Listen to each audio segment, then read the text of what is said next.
ہے گائز السلام علیکم، اس می محمد آفاق خان۔ انسان جتنی بھی ترقی کر لے، ہم چاند پر جا کر رہائش کیوں نہ اختیار کر لیں، آج تک کوئی ایسا سائنسدان، کوئی ایسا ڈاکٹر پیدا نہیں ہوا جو کان کے ذریعے دیکھنے کی صلاحیت پیدا کر لے یا پھر آنکھوں کے ذریعے جو ہے وہ سننے کی صلاحیت پیدا کر لے۔ ناممکن ہے۔ یہ جتنی بھی ترقی کر لیں کوئی اتنا بھی نہیں کر سکتا۔ ایک بڑا مشہور جملہ ہے نا کہ لوگ میرے پیٹھ پیچھے باتیں کرتے ہیں، کتنا بڑا مسئلہ ہے۔ کوئی ڈاکٹر ایسا نہیں جو یہ کہے آؤ جی آپ کا ایک کان میں پیچھے لگا دوں تاکہ آپ کو پیٹھ پیچھے باتیں سنائی دے سکے، معاملات ختم ہو جائیں۔ کوئی بھی ایسا پیدا نہیں ہوا۔ اسی طریقے سے کوئی ایسا ڈاکٹر بھی نہیں جو یہ کہے کہ یار آپ کی ایک آنکھ پیچھے لگا دیتے ہیں تاکہ آپ ایکسیڈنٹس وغیرہ سے بچ جائیں۔ ناممکن ہے، کیونکہ یہ اللہ تعالیٰ کی قدرت ہے اور ہمیں اسی کے اوپر اسی طریقے سے زندگی گزارنی ہے۔ جتنی بھی ترقی کر لیں کچھ ایسی چیزیں ہوتی ہیں جن کو چینج نہیں کیا جا سکتا۔ اسی طریقے سے آج مجھے ایک شاگرد ملا ڈیجیٹل پہلوان انجینئر مرزا کا، اور اس نے مجھے یہ کہا کہ آفاق بھائی ٹھیک ہے آپ کی باتوں سے میں اتفاق کرتا ہوں، لیکن علماء جو ہے وہ مدارس پہ مدارس بنائے جا رہے ہیں، ابھی آن لائن دور ہے، ان کو چاہیے کہ مدارس کو بند کریں اور آن لائن انجینئر مرزا کی طرح یوٹیوب پر جو ہے وہ دین سکھائیں۔ میں نے انجینئر مرزا کو ڈیجیٹل پہلوان اس لیے کہا کہ یہ صرف ڈیجیٹل طور پہ جو ہے وہاں سے چیلنجز دے رہا ہوتا ہے لیکن میدان میں آ کر کام نہیں کرتا۔ دیکھیں ہر چیز کا ایک وقت ہوتا ہے، ہر کام کا جو ہے وہ ایک طریقہ کار ہوتا ہے۔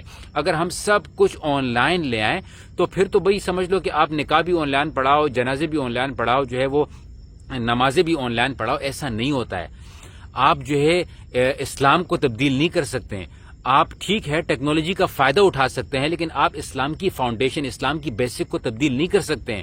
اگر کوئی مولوی میڈیا پر نہیں آتا تو آپ یہ نہیں کہہ سکتے کہ یہ مولوی پرانے زمانے کا ہے۔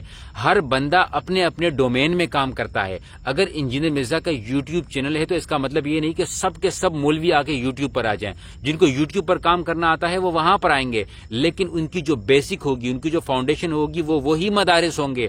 اسی مدارس سے جو ہے وہ آپ کو جو ہے لڑنے والے بھی ملیں گے، اسی مدارس سے آپ کو کاروبار کرنے والے بھی ملیں گے، اسی مدارس سے آپ کو تبلیغی بھی ملیں گے، اسی مدارس سے آپ کو جو ہے وہ میڈیا پر کام کرنے بھی والے ملیں گے۔ لڑنے والے سے میری مراد وہ ہے کہ اگر ایک مجاہد ہو اور وہ اسلام کی لڑنا چاہتا ہو اور اس نے دین کو پڑھا ہو تو یقیناً وہ ایسا کوئی کام نہیں کرے گا جو دین کے مخالف ہوگا۔ مثال کے طور پہ عورتوں کو مارنا، بچوں کو مارنا، املاک کو نقصان پہنچانا، اس طرح کی چیزیں وہ کبھی نہیں کرے گا۔ اسی طریقے سے وہ تبلیغ بھی کرے گا تو دین سیکھنے کی ضرورت ہے۔